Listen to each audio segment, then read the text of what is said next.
علامہ اقبال کہتے ہیں کہ محمد سے وفا تو نے تو ہم تیرے ہیں، کہ محمد سے وفا تو نے تو ہم تیرے ہیں، جہاں چیز ہے کیا لوح و قلم تیرے ہیں۔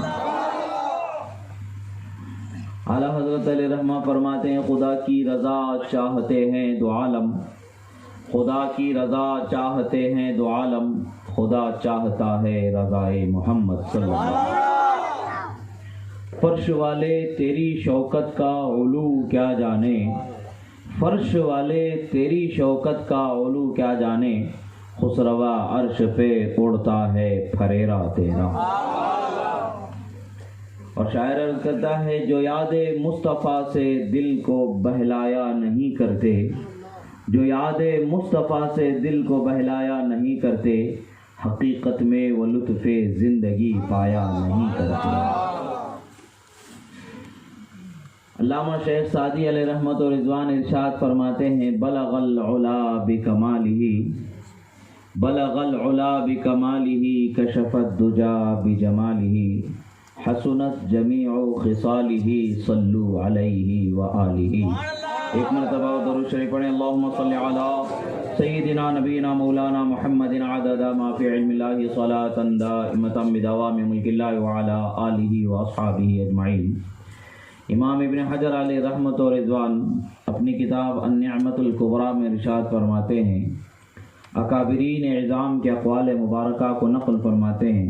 ارشاد ہوتا ہے کہ جس محلے میں، جس گاؤں میں یا جس گھر میں محفل میلاد کو سجایا جاتا ہے، سال بھر تک کے خدائے تعالی وہاں برکتوں کا نزول ہوتا ہے۔ اللہ تبارک و تعالیٰ کی بارگاہ سے جو برکتیں ہمیں ملنی ہیں، وہ ساری برکتیں تو مصطفیٰ پیارے صلی اللہ علیہ وسلم کے صدقے ہی میں ملنی ہے۔ حضرت شاہ عبدالحق محدث دہلوی رضی اللہ تعالی عنہ حدیث کی مشہور و معروف کتاب مشکوٰۃ شریف، اس کی شرح شیعۃ اللمعات کے اندر آپ ارشاد فرماتے ہیں کہ اللہ تبارک و تعالیٰ نے اپنے نبی کو کل اختیار عطا فرما دیا، جسے چاہیں جو دینا چاہیں وہ دیں، جسے چاہیں جو دینا چاہیں وہ دیں، اللہ کے حکم سے دینے پر انہیں اللہ تعالیٰ نے مختار بنایا ہے۔ آپ کی عطا کا ایک حصہ دنیا اور آخرت بھی ہے، ایک حصہ ہے، کل حصہ نہیں، پورا کل عطا مصطفیٰ پیارے صلی اللہ علیہ وسلم کی پوری عطا کو کوئی احاطہ نہیں کر سکتا ہے، ہم عاجز بندے اس کو تصور میں نہیں لا سکتے ہیں۔ شاہ عبدالحق محدث دہلوی رحمۃ اللہ تعالی علیہ فرماتے ہیں آپ کی عطا کا ایک حصہ دنیا و آخرت بھی ہے، اور آپ کے علم کا ایک حصہ لوح و قلم بھی ہے۔ اللہ تبارک و تعالیٰ نے ہمیں جو نبی عطا فرمایا ہے وہ مختار نبی عطا فرمایا ہے، اور اللہ تبارک و تعالیٰ نے ایسا نبی عطا فرمایا ہے جو لوح و قلم اس کے علم کا ایک حصہ خدا نے بنایا۔ اس کے علم کا نہ اندازہ لگایا جا سکتا ہے، نہ اس کی عطا کا اندازہ لگایا جا سکتا ہے۔ آخر کار عاشقان مصطفیٰ صلی اللہ تعالی علیہ وسلم زبان عشق سے یوں لب کشائی کرتے ہیں، کون دیتا ہے دینے کو منہ چاہیے، کون دیتا ہے دینے کو منہ چاہیے، دینے والا ہے سچا ہمارا ہے۔